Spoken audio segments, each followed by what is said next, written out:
Abatuuze b'e Kasanje ekiri mu munisipaali y'Entebbe mu disitulikiti ey'e Wakiso bawanjagidde gavumenti okwongera ku nsimbi ez'okuzimba n'okutondawo enguudo empya mu bitundu eby'enjawulo eggwanga bwe linaaba nga lyakutuuka ku nkulaakulana. Bano abakulembeddwamu Mmeeya wa Town Council Jonathan Gayira babadde batongoza okutondawo enguudo empya mu kitundu ky'e Gayaaza Nangombe nga kukuliddwamu ssentebe wa disitulikiti y'e Wakiso Dr. Matia Bwanga.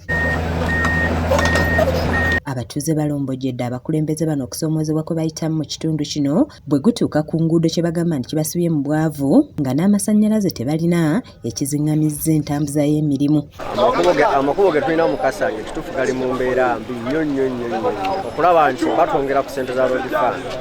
Luli tuba tufuna obukadde 48 ate kati babusaze katufuna obukadde 46. Ebitundu byonna ebisinga bikula na nguudo. Awatali nguudo ebitundu tebisobola kukola ki nkulaakulana. Ekyamazima abantu beeyongedde mu kitundu okusinza bye twalina myaka 5 emabega n'abalimu kati kumpi twagala kwekubisa emirundi 3. Keza nti amakubo geeyongedde nnyo tukyalina obwetaavu. Bagamba nti ebirime babirima mu bungi wabula gye babitwala okubyongerako omutindo kibeetaagisa okutindiga olugendo olunene ekibasibyeko obwavu olw'obutafuna ebyo bye balina kufuna. Amasannyalaze bwe gali gatambula gakoma wano naye nga tusula Nangombe era ebibanja byaffe ne tusayininga n'okubanga naffe tufune ku nkulaakulana eyo. Obeera oli atukaddiye abaana baffe bayinza okwokya lodi nga tukyasobola genda kutuuka mu bibuga bya njawulo. Ffe tuli balimi, tulima kasooli, tulima buli kintu kyonna. Tumutwala jjandira, tumutwala wa ekyoma kikola bati kikola. Mmeeya Gayira asinzidde wano n'ategeeza ssentebe Bwanika nti ensimbi ezibaweebwa gavumenti okukola enguudo tezibasobozesa kukola yadde ettundutundu lya mayiro nga balina kilomita ezisoba mu 160 kyokka ng'ensimbi ezaabaweereddwa zibasobozesa kukolako kilomita 14 zokka. Tunuulira kilomita 166 luutu etugenda kukola kilomita 14. Tukyalina ebbanja ddene nnyo ery'okumalawo kilomita 166.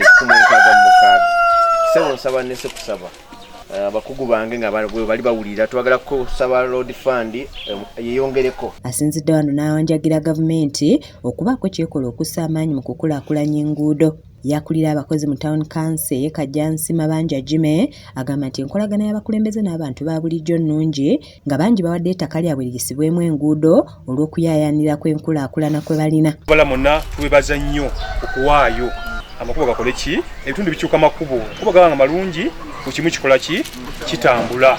Ssentebe Dr. Matia Bwanika agamba nti ensimbi eziweebwa disitulikiti okukola enguudo ntono ddala ekiziŋŋamizza enkulaakulana nga Wakiso omutindo gweriko gwa kuzimba Koolaasi naye ensimbi ezibaweebwa tezimala na kuddaabiriza nguudo za ttaka. N'olwekyo bassebo ne bannyabo nzize kubasaba twerwaneko bino byonna bye tukola kuyiiyiriza.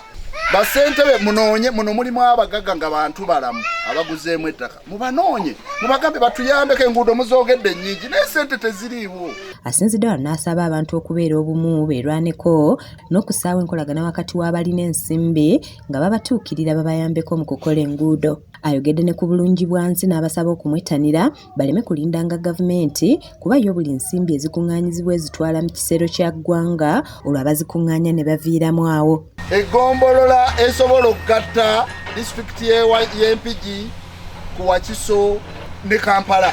Eggombolola erimu ebyobugagga ebirabika n'ebitakola ki kitegeeza eggombolola evaamu omusolo ne gugenda mu gavumenti naye abantu mu kitundu ekyo ne batafunamu. Kiza Peter yakusakidde eggulire lino ku Koolaasi TV aga leero.